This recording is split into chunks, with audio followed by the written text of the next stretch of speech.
Hello and welcome to NENC Media Group. I'm your host, Nick. In today's briefing, we unpack the latest shifts in Russian military activity in eastern Ukraine, from Novopavlivka to Pokrovsk. Let's dive in.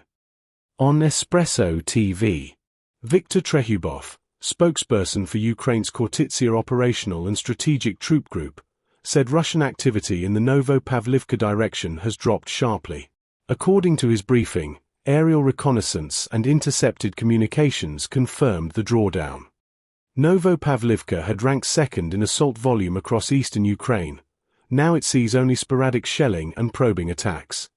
Kremlin forces became disillusioned with their plan to reach the administrative border between Donetsk and Dnipropetrovsk. The victory they promised is not as close as they thought. Focus has now shifted to the Pokrovsk direction, where relentless artillery barrages and infantry pushes dominate the front. This shift underscores Moscow's strategic recalibration, funneling both elite and reserve formations into this single scorching sector. Villages east of Pokrovsk and south of Kosanivka bear the brunt of these actions, while other sectors pale in comparison. On July 27th, Ukrainian forces recorded 10 combat clashes in Novopavlivka alone, proof that pockets of resistance still persist. Trehubov added that Russian commanders once expected a quick breakthrough. Now their morale falters as the protracted siege drags on. All other directions in our area of responsibility face constant pressure from small Russian infantry groups, aiming to infiltrate Ukrainian lines and launch attacks behind the front. The enemy also uses UAVs extensively for reconnaissance and fire coordination, keeping Ukrainian spotters on high alert. Drone strikes accompany these probes, mapping Ukrainian positions, and directing mortar and rocket fire onto command posts and supply convoys.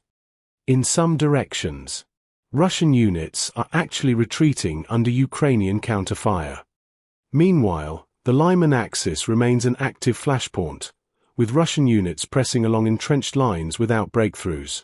Long-range artillery systems like Grad and Smerch rocket launchers rain down on Ukrainian supply routes, making resupply a daily ordeal. In the Torets direction, activity spiked to 13 assaults on July 27th, a surge not seen in recent weeks. Most dramatically, Moscow now funnels huge numbers of infantry into every village east of Pokrovsk and south of Kosanivka, hoping to seize any foothold.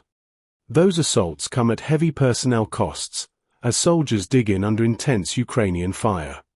According to Trehubov, the Kremlin is using frontline entrenchments to give propagandists real victories to show journalists daily.